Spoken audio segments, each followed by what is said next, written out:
Hello student, कैसे हैं आप सब। एक बार पुनः शिव कोचिंग क्लासेस पर स्वागत है। क्लास 12 फिजिक्स एनसीईआरटी में आज का टॉपिक है पतले लेंसों का संयोजन। हमारे पास दो लेंस है, उसका संयोग करेंगे और उसका टोटल जो फोकस दूरी है वो कितना निकल कर आएगा, ये चीज़ हम गणना करेंगे। क्वेश्चन कैसे आता है कि दो लेंस जिनकी फोकस दूरियाँ क्रमशः F1 और F2 है, जैसे दो लेंस L1 L2 यहाँ पर मैंने बनाया है, जिनकी फोकस दूरियाँ क्रमशः F1 और F2 है, संपर्क में रखे गए हैं, तो इसके द्वारा निर्मित संयुक्त लेंस की फोकस दूरी f के लिए सिद्ध कीजिए 1/f बराबर 1/f1 प्लस 1/f2। ऐसा क्वेश्चन आ जाता है। अब देखिएगा, आपके बुक में दो डायग्राम होंगे।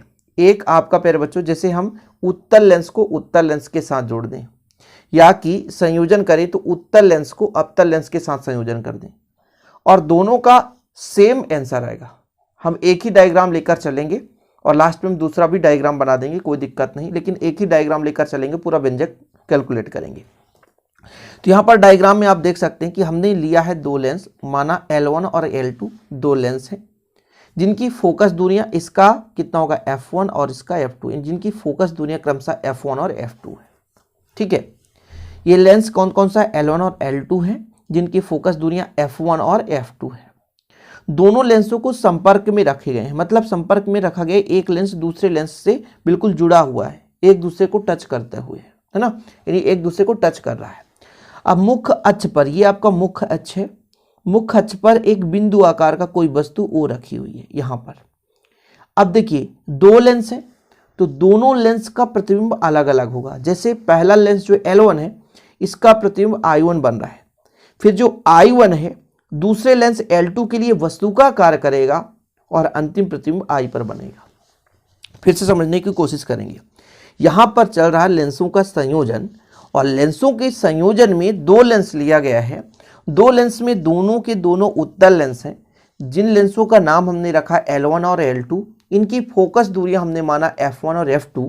इसके मुख्य अक्ष पर एक बिंदु आकार का वस्तु O रखा है, जिसका प्रतिबिंब L1 के लिए I1 पर बनता है और फिर I1 जो है L2 के लिए वस्तु का कार्य करता है, जिसका अंतिम प्रतिबिंब I पर बनता है। समझ गए ना, यानी बिंदु आकार का कोई वस्तु O है मुख्य अक्ष पर, L1 का जो प्रतिबिंब है I1 बन रहा है और I1 जो है L2 के लिए वस्तु का कार्य कर रहा है और अंतिम प्रतिबिंब I पर बनता है। यहां पर मुख्य रूप से चिन्ह परपाटी के अनुसार याद रखने वाली बात यह है कि जब भी हम वस्तु की दूरी को लेते हैं उसको दर्शाते हैं U से, यानी O की दूरी, हम लेंस L1 से O की दूरी लेंगे तो U लेंगे। इतना क्लियर है, इतना नोट डाउन कर लो आप, नहीं फिर कंफ्यूजन होगी आपको। और जब हम प्रतिबिंब की दूरी को मानेंगे तो V मानेंगे, लेकिन I1 के लिए जो दूरी है, I1 के लिए जो दूरी है, इसको हम मान के चलें प्यारे बच्चों V1, और जो I अंतिम प्रतिबिंब है इसको हम मान के चलें V, तो बिल्कुल गलत नहीं होगा, क्योंकि दो प्रतिबिंब बन रहे हैं ना भाई। L1 के लिए जो प्रतिबिंब है I1, जो कि L2 के लिए वस्तु का कार्य करेगा, और L2 का अंतिम प्रतिबिंब I है, और L1 का जो वस्तु का कार्य करेगा वो कौन सा है, O है। इसकी दूरी हम मान के चलेंगे U। नोट डाउन कर लो आप लोग, ठीक है, इतना क्लियर है। तो हमने दो लेंस ले लिया L1 L2, फोकस दूरी F1 F2 है, मुख्य अक्ष पर बिंदु आकार का वस्तु वो है, ठीक है, एक दूसरे के संपर्क तल में रखे गए हैं। L1 का प्रतिबिंब I1 है, I1 L2 के लिए वस्तु का कार्य करता है और जिसका अंतिम प्रतिबिंब I पर बनता है। इतना तो आप लोग लिख सकते हैं, इसके आगे भी थोड़ा सा लिख लीजिए। तो इसके आगे आपको ये लिखना है कि लेंस L1 द्वारा O का प्रतिबिंब I1 पर बनता है, यहाँ पर I1 L2 के लिए वस्तु का कार्य करता है और अंतिम प्रतिबिंब I पर बनता है। इतना क्लियर है, इतना तो नोट डाउन कर सकते हो प्यारे बच्चों, इतना आप आसानी से लिख सकते हो। इसके बाद आपको हमने बताया कि वस्तु की दूरी को U से दर्शाएंगे। पहले लेंस के लिए मैं बात कर रहा हूं, पहले लेंस के लिए बात कर रहा हूं ना। पहले लेंस के लिए यदि मैं कह दूं वस्तु की दूरी U, प्रतिबिंब I1 की दूरी V1, तो गलत नहीं होगा। समझ रहे हैं ना, फिर से समझिएगा। पहले लेंस के लिए, ठीक है, पहले लेंस के लिए वस्तु की दूरी U और प्रतिबिंब की दूरी V1 करेंगे। V1 क्यों, I1 है प्रतिबिंब, इसलिए V1 मानकर चलेंगे। तो यहां पर आप लोग थोड़ा सा नोट करें, पहले लेंस के लिए, पहले लेंस के लिए, पहले लेंस के लिए आपको लिखना है कि वस्तु की दूरी लेंस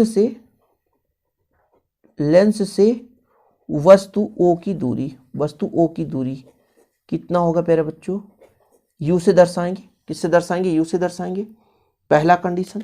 दूसरा है प्रतिबिंब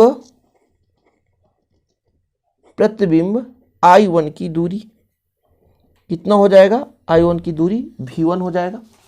ठीक है, I1 की दूरी कितना हो जाएगा, V1 हो जाएगा। ठीक है, दो चीज हो गया, वस्तु की दूरी और प्रतिबिंब की दूरी। ठीक, तब लेंस सूत्र से, किससे, लेंस सूत्र से। बाकी फोकस दूरी तो F1 है, कोई दिक्कत ही नहीं है। ठीक है, फोकस दूरी मैं लिख देता हूं, फोकस दूरी पहले लेंस के लिए कर रहा हूं F1। तो लेंस सूत्र क्या है, लेंस सूत्र से, लेंस सूत्र 1/F बराबर 1/V माइनस 1/U सी, ये लेंस सूत्र है। F की जगह कितना रखेंगे, तो F की जगह रखेंगे F1, F की जगह रखेंगे F1, और V है प्रतिबिंब की दूरी, और V के जगह रखेंगे V1, और U के जगह रखेंगे U, और इसको हम समीकरण 1 दे देंगे। ये पहले लेंस के लिए था प्यारे बच्चों। कौन से लेंस के लिए था, पहले लेंस के लिए। ये आपका पहला लेंस था, ये देख सकते हैं L1। दूसरे लेंस के लिए बात करेंगे, यहां पर नोट डाउन करेंगे आप लोग। दूसरे लेंस के लिए, दूसरे लेंस L2 के लिए, L2 के लिए, चलो भाई L2 के लिए बात कर रहे हैं ना। L2 में आपको पता है I1 जो है वस्तु का आकार करेगा, तो वस्तु I1 की दूरी L2 के लिए, वस्तु की दूरी V1 हो जाएगा। प्रतिबिंब I की दूरी हमने बताया था प्यारे बच्चों V हो जाएगा। प्रतिबिंब I है, फाइनल प्रतिबिंब V हो जाएगा। इतना क्लियर। और फोकस दूरी कितना हो जाएगा, फोकस दूरी, चलो बताओ, फोकस दूरी दूसरे के लिए तो F2 हो जाएगा। इतना नोट डाउन आप लोग कर लिए। इसके बाद थोड़ा सा ध्यान रखना है, लेंस सूत्र ही लगाना है। तो लेंस सूत्र क्या है, लेंस सूत्र क्या है, 1/F equal 1/V minus 1/U से। F की जगह कितना हो जाएगा, F2 हो जाएगा, बहुत बढ़िया। V क्या है, V भैया प्रतिबिंब की दूरी, तो V यही रहेगा, और वस्तु की दूरी U के जगह V1 हो जाएगा, क्योंकि जो I1 है ये L2 के लिए वस्तु का आकार करता है, तो वस्तु की दूरी V1 हमने माना है। इसको आपने समीकरण 2 दे दिया। समीकरण 1 और 2 को जोड़ने पर, समीकरण 1 व 2 को क्या करने पर, जोड़ने पर, जोड़ दीजिए, कितना आएगा। तो देखिए पहले का था F1, ठीक है, और दूसरे का था F2। देखो भाई जोड़ेंगे तो ये माइनस का प्लस से टकराएगा, ये देख सकते हैं आप, प्लस 1/V1, ये प्लस में है, वो माइनस में तो कट जाएगा, ठीक है ना। तो यह मैं पूरा कर देता हूं, वहां पे था 1/V1 माइनस 1/U, और यहाँ पे है 1/V माइनस 1/V1, ये का ये कट जाएगा प्यारे बच्चों, ठीक है। कितना बचेगा, 1/F1 plus 1/F2 equal 1/V, ये प्लस में पहले लिख दिए, बटे 1/U। इसको आप समीकरण 3 दे दीजिए, इसको आप समीकरण 3 दे दीजिए। आगे आपको लिखना है, चूंकि संयुक्त लेंस यानी दोनों लेंस की बात करें, संयुक्त लेंस यानी दोनों लेंस को जब हमने जोड़ा, संयुक्त लेंस द्वारा O का प्रतिबिंब कहां पर बनता है, वास्तविक प्रतिबिंब I पर बनता है, I पर बनता है, यानी फाइनल प्रतिबिंब कहां पर बनता है, I पर बनता है। आपको पता है जहां कैपिटल F क्या है, संयुक्त लेंस की फोकस दूरी है, संयुक्त लेंस की फोकस दूरी, संयुक्त लेंस की फोकस दूरी है। तो लेंस सूत्र आपको पता ही है प्यारे बच्चों। लेंस सूत्र क्या कहता है? लेंस सूत्र कहता है कि 1/f, 1/f बराबर कितना हो जाता है? 1/v minus 1/u। इसको आप समीकरण 4 दे दो और समीकरण 3, 4 को तुलना कर दो। समीकरण 3 व 4 से देखो जरा, 1/v, 1/v minus 1/u minus 1/u दोनों बराबर हैं, तो इतना हो जाएगा। जब राइट हैंड साइड बराबर है तो लेफ्ट हैंड साइड भी क्या हो जाएगा? बराबर हो जाएगा प्यारे बच्चों। तो f1 प्लस 1/f2। ठीक है, ये आपका आ गया। यही सिद्ध करने को पूछा जाता है कि सिद्ध कीजिए। लेंसों के संयोजन में सिद्ध करना रहेगा 1/f बराबर 1/f1 प्लस 1/f2। ये कंप्लीट हो गया आपका लेंसों का संयोजन। यानी संयुक्त लेंस की फोकस दूरी का व्युत्क्रम, ये देखिए ना, संयुक्त लेंस की फोकस दूरी का व्युत्क्रम प्रत्येक लेंसों के फोकस दूरी के व्युत्क्रम के योगफल के बराबर होता है।